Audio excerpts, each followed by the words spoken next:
Good morning class. Today we are discuss about sexual reproduction in fungi. जैसा कि हमने अपनी प्रीवियस क्लास में बात की थी फंजाई के एसेक्सुअल रिप्रोडक्शन के बारे में, जिसमें हमने बात की थी कि आपके किस प्रकार से माइसीलियम के द्वारा स्पोर का फॉर्मेशन होता है और उसका फिर जर्मिनेशन होता है, देन एक आपका इंडिविजुअल फंजाई प्रोड्यूस करता है अपने आप को। या हम कह सकते हैं कि एसेक्सुअल रिप्रोडक्शन आपका फ्रेगमेंटेशन के द्वारा भी हो सकता है और बडिंग के माध्यम से भी हो सकता है। यानी एसेक्सुअल रिप्रोडक्शन या जिसे हम अलैंगिक जनन कहते हैं वो 3 प्रकार से हो सकता है। वो आपका विखंडन विधि के द्वारा भी हो सकता है, मुकुलन विधि के द्वारा भी हो सकता है और बाय स्पोर मेथड के द्वारा भी हो सकता है। और जैसे हमने बात की थी कि अलैंगिक जनन मुख्यतः आपके फंजाई में पाया जाता है, क्योंकि अलैंगिक जनन तब होता है जब परिस्थितियां अनुकूल होती हैं, न्यूट्रिशन की पर्याप्त मात्रा होती है, स्पेस पर्याप्त होता है, तब फंजाई अलैंगिक जनन करता है। इन चीज़ों के बारे में हमने बात की थी।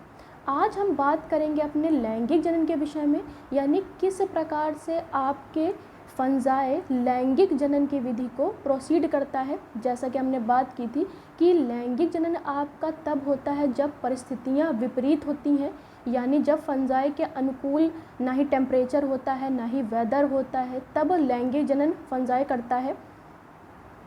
तब क्या होता है कि न्यूट्रिएंट्स की भी पर्याप्त मात्रा नहीं होती है, यानी लैक ऑफ न्यूट्रिएंट्स होता है और आपका पर्याप्त अनुकूलन भी नहीं होता है, तब फंजाई आपका लैंगिक जनन की विधि को प्रोसीड करता है। तो आज बात करेंगे कि किस प्रकार से आपका फंजाई सेक्सुअल रिप्रोडक्शन को प्रोसीड करता है।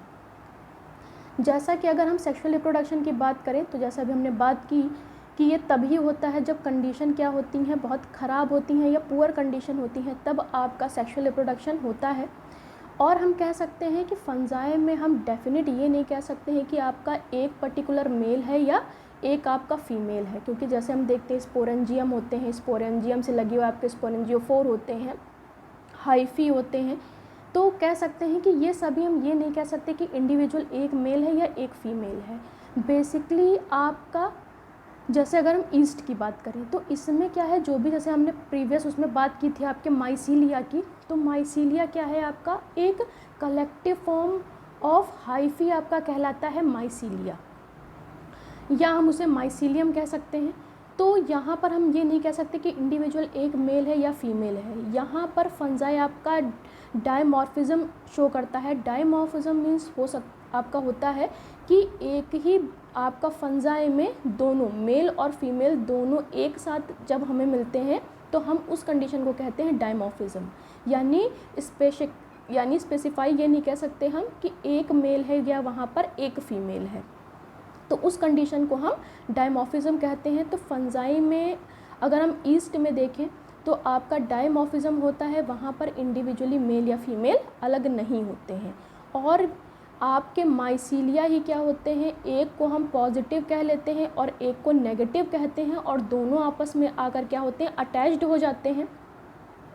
जैसा कि हम यहाँ देख सकते हैं कि सेक्सुअल रिप्रोडक्शन में हम देख सकते हैं कि हैप्लॉइड, यानी जैसे हम बात करते हैं कि हैप्लॉइड मतलब n होता है, यानी नंबर ऑफ क्रोमोसोम कह सकते हैं n, और अगर हम डिप्लॉइड कहते हैं तो मीन्स 2n, यानी उसका डबल हो जाना, जस्ट वो आपका 2n कहलाता है। तो हैप्लॉइड यहाँ पर कंडीशन है, यानी एक हैप्लॉइड आपकी एक हाइफी के 2 मेटिंग पॉइंट हो जाते हैं, यानी एक आपके हाइफी के ही 2 वो अलग अलग मेटिंग पॉइंट बना लेता है, एक पॉजिटिव और नेगेटिव, और दोनों आपस में क्या करते हैं, फ्यूज़ कर लेते हैं। जैसा हम डायग्राम ए में देख रहे हैं कि हाइफी एक ही है और वो क्या कर लेता है, अपने 2 मेटिंग पॉइंट बना लेता है, एक पॉजिटिव और दूसरा नेगेटिव, और आपस में आकर फ्यूज़ हो जाते हैं। अब ये क्या है, हाइफी क्या करते हैं, 2 न्यूक्लियाई जब आपस में फ्यूज़ होते हैं, यानी जो 2 फ्यूज़न आपके पॉइंट थे उसमें अलग अलग न्यूक्लियाई थे, पॉजिटिव और नेगेटिव, जब दोनों आकर आपस में फ्यूज़ हो जाते हैं तो वो फॉर्मेशन कर लेते हैं जाइगोट का। अब यहाँ पर जाइगोट आपका क्या है, 2n है।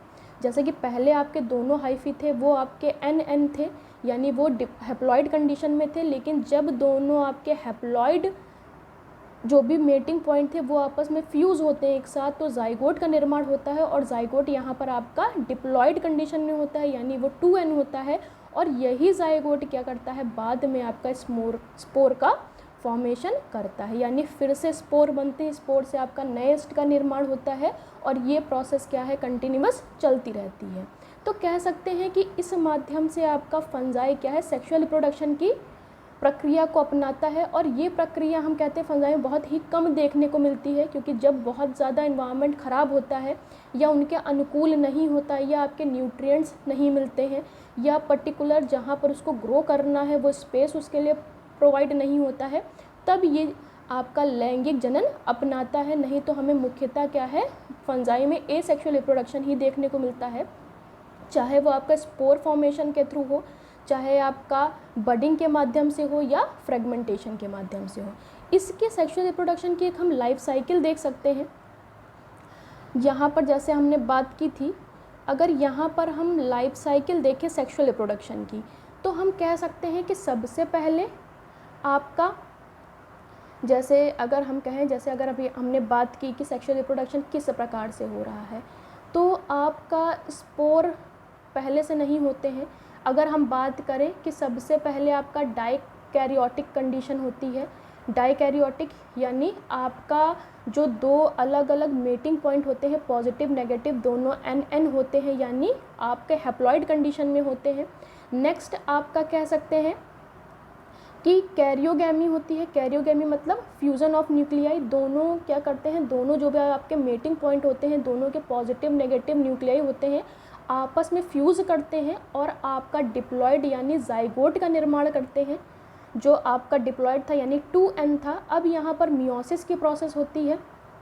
मियोसिस की प्रोसेस होने के बाद स्पोर प्रोड्यूसिंग स्ट्रक्चर्स बनते हैं। स्पोर प्रोड्यूसिंग स्ट्रक्चर जैसे अगर हम कह सकते हैं स्पोरेंजियम का निर्माण होता है, जहाँ पर आपके उसके अंदर स्पोर्स का निर्माण होता है। अब स्पोरेंजियम क्या होता है, जब बर्स्ट करता है तो इससे स्पोर्स आपके रिलीज़ होते हैं। स्पोर्स फिर से क्या करते हैं, अपने आप को जर्मिनेट करते हैं और जर्मिनेट करने के बाद क्या है, फिर से वो, क्योंकि जैसे अगर हमने बात की थी पहले माइसीलियम का निर्माण किस प्रकार से होता है कि जो भी आपकी रिप्रोडक्टिव सेल होती है वो क्या करती है, माइसीलियम का निर्माण करना स्टार्ट करती है। फिर माइसीलियम का एक जाल नुमा एक स्ट्रक्चर बन जाता है। फिर यहाँ से आपकी प्लाज्मोगैमी होती है, यानी आपके साइटोप्लाज्म का फ्यूज़न होता है कि किस प्रकार से आपस में जो माइसीलियम है उनका साइटोप्लाज्म सबसे पहले मेट करता है, आपस में फ्यूज़ करता है। फिर उसके बाद से आपके दोनों जो पॉजिटिव नेगेटिव आपके फ्यूज़न या मेटिंग पॉइंट होते हैं फिर से मिलते हैं। फिर आपकी डाइकैरियोटिक स्टेज आती है, देन कैरियोगैमी। ये आपकी प्रोसेस सेक्सुअल रिप्रोडक्शन में कंटिन्यूअस चलती रहती है और इस प्रकार से सेक्सुअल रिप्रोडक्शन फंजाई में होता है। तो अब हमने बात कर ली आपके कि किस प्रकार से किंगडम फंजाई का क्या स्ट्रक्चर होता है, उसकी भी हमने बात कर ली। उसमें एसेक्सुअल रिप्रोडक्शन या अलैंगिक जनन किस विधि के द्वारा होता है वो भी हमने बात कर ली है। और आज हमने बात की कि किस प्रकार से फंजाई सेक्सुअल रिप्रोडक्शन की प्रक्रिया को अपनाता है और किस प्रकार से सेक्सुअल रिप्रोडक्शन द्वारा स्पोर का फॉर्मेशन होता है, देन वो जर्मिनेट करता है और उसकी लाइफ साइकिल किस प्रकार से होती है। नेक्स्ट क्लास में हम नए किंगडम की बात करेंगे, उसके स्ट्रक्चर की बात करेंगे। Thank you class.